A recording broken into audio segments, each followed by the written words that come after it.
What if your entire worth, your safety, your future, your place in society, came down to one thing: your ability to give birth? In ancient Egypt, a woman who failed to produce children wasn't simply pitied.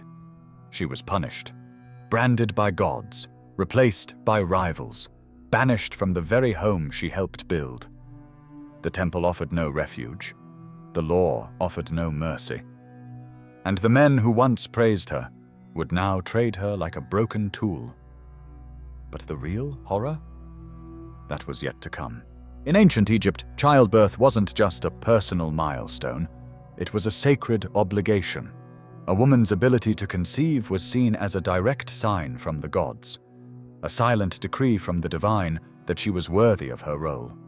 Goddesses like Hathor, Isis, and Taweret weren't just symbols of fertility. They were the gatekeepers of it. And if a woman failed to conceive, the message was clear. She had lost their favor. A fertile womb meant purity, harmony, and divine protection. An empty one meant punishment, a spiritual rot that no one wanted near their family or bloodline. There was no space for private suffering. A barren woman carried her shame in public. In ceremonies she couldn't attend, in rituals she wasn't allowed to lead, in gossip whispered just loud enough to hear. And the temples? They offered prayers, potions, and promises, but also made sure everyone knew who had failed. Every visit to the shrine of Isis came with an unspoken label: the one who couldn't give.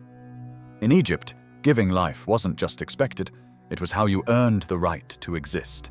Infertility wasn't just a disappointment, it was a threat to the household, the lineage, and the man's legacy. In a society obsessed with rebirth and continuity, a woman who could not conceive was seen as defective property, useless, dangerous even. She was whispered about by neighbors, pitied by other wives, avoided by mothers-in-law who blamed her for blocking the bloodline. At first there was pressure, then suspicion, and finally, replacement. Sometimes the rejection was quiet. Her husband would simply marry another younger woman. Other times it was public.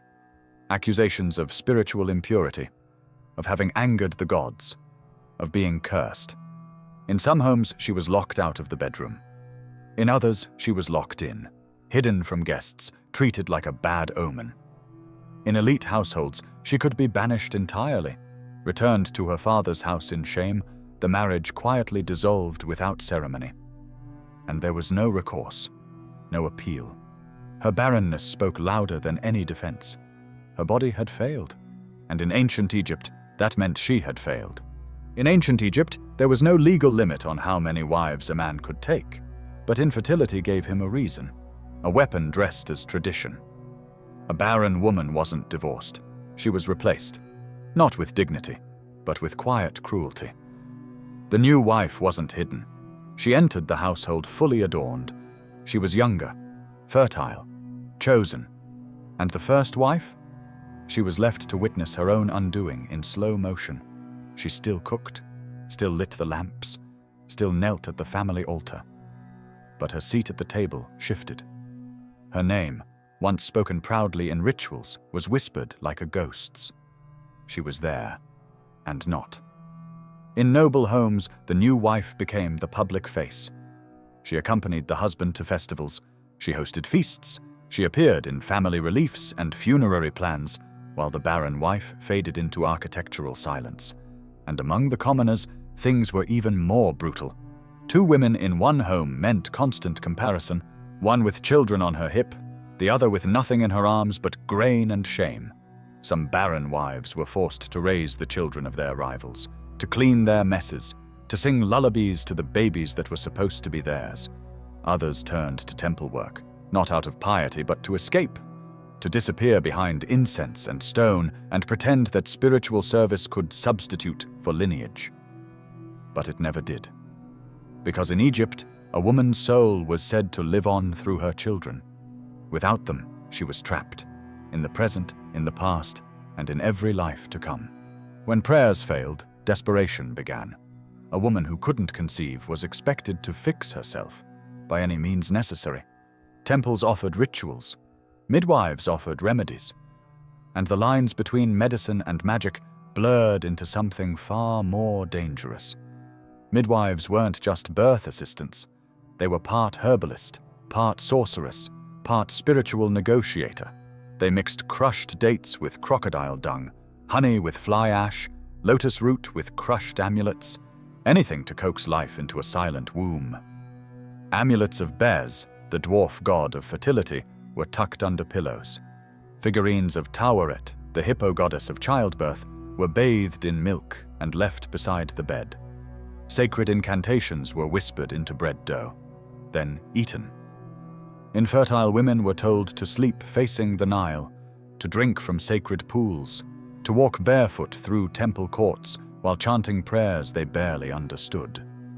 If conception still didn't come, the fault wasn't the method, it was her. The gods were angry. The spirits were blocked. Her karma was rotten. And as the rituals grew more elaborate, so did the blame. Some women were accused of being witches themselves, their barrenness seen not as a curse on them, but a curse they brought. She was no longer just a woman without a child. She became a warning. Infertility in ancient Egypt was never a shared burden. It was a verdict, delivered, accepted, and enforced. And the accused was always the woman. Even when the man was old, even when he was diseased, even when he had fathered no children with anyone. Still, it was her fault. There were no tests, no science, no fairness. There were only assumptions wrapped in papyrus and prayer. The woman was examined. Her blood, her urine, the heat of her breath. Midwives performed crude fertility trials, inserting onion bulbs into her womb overnight, checking her breath the next morning. If it smelled like onion, she was declared open. If not, cursed. She was told to swallow oils, wear amulets, bathe in lotus water. And if all that failed, the blame did not disappear. It calcified.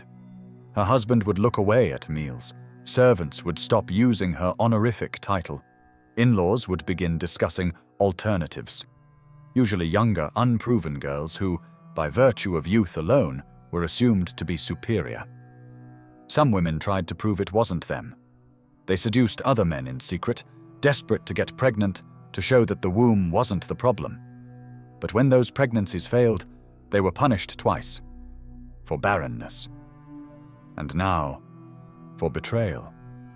Among priests, the doctrine was simple. The gods did not punish men with infertility. So if there was no child, the gods had spoken. And the woman's body became a shrine to failure. Infertile women weren't just blamed, they were erased. First from conversations, then from ceremonies, then from entire households. Among the elites, they vanished behind palace walls, reassigned to side chambers, kept out of royal processions, excluded from ancestral offerings. Among peasants, they withdrew in silence, avoiding neighbors who whispered their failures behind cupped hands. In both worlds, the outcome was the same: loneliness as punishment. Childless women weren't invited to births, weren't asked to bless newborns, weren't given roles in family rites.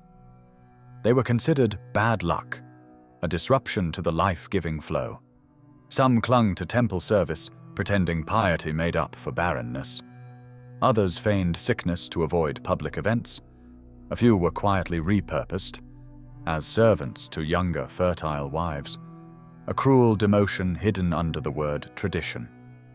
And when their husbands died, they had no children to bury them, no one to say their name in offerings, no one to carry their memory through the underworld.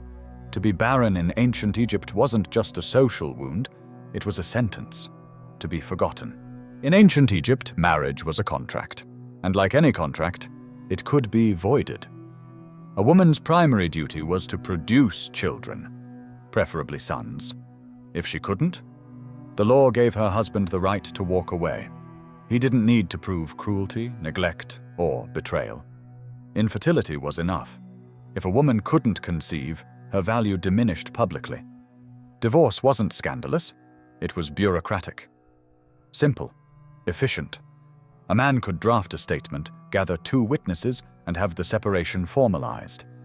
The barren wife was often sent back to her father's house, stripped of status, security, and sometimes even her dowry. Others stayed in limbo, no longer loved, no longer touched, but not quite divorced either. They lived in the husband's house as legal ghosts, with no affection, no protection, and no power. She was no longer wife. She was an ex-wife with no issue, a legal category, a non-mother. The only protections she had were in the fine print of her marriage contract, if she was lucky enough to have one. Some contracts stipulated a waiting period. Others allowed her to stay in the home but barred her from inheritance. But most didn't even mention infertility, because it was so obvious, so expected, so feared. It didn't need writing down. And so the law, like society, shrugged. She had failed. He moved on, and history left her behind. Some barren women weren't dismissed. They were repurposed. If she couldn't conceive, she might still be useful. To carry someone else's child, to raise a child born from another womb, to act not as a mother, but as a vessel. In elite households, this meant surrogacy by proxy, where fertile concubines were brought in, and the barren wife was expected to raise their children as her own.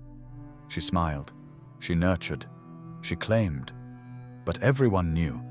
In darker cases, servants were impregnated by the husband, deliberately, and the barren wife was forced to watch, to wait, to take the child once born, as if it had been hers. Among the priestly class, barren women sometimes became ritual surrogates, used in fertility rites where conception wasn't the goal, submission was. The symbolism mattered more than the outcome. Her body became a canvas for spells, a stand-in for what should have been. And in rare, grotesque corners of society, barren women were tested like animals, fed herbs, injected with oils, observed for symptoms. Their wombs were research tools for failed medicine masked as faith. They were no longer wives, no longer women, just evidence of failure made flesh. Not every barren woman disappeared. A few carved their names into stone. Anyway, archaeologists have found tomb inscriptions of women who bore no children, yet were still honored. They weren't wives of kings, they weren't mothers of gods, but they were something else. Remembered. Some served in temples for decades, rising to titles like Chantress of Amun or Mistress of the House of Life. Their bodies may have been fruitless, but their minds, their devotion, their roles echoed louder than suns ever could. One woman, known only as Mutemwaya, left no children behind, but her tomb listed her as beloved of Hathor and showed her leading rituals beside high priests. Another was buried with offerings typically reserved for mothers, a silent rebellion carved in limestone. In some cases, their husbands died first, and they chose not to remarry. Not out of grief, but defiance. They lived on in solitude, and in their funerary texts, one phrase appears more than once. She bore no child, but she was complete. In a world that measured women by wombs, these few carved out a different definition of worth. And though their names are faint, they are still speaking.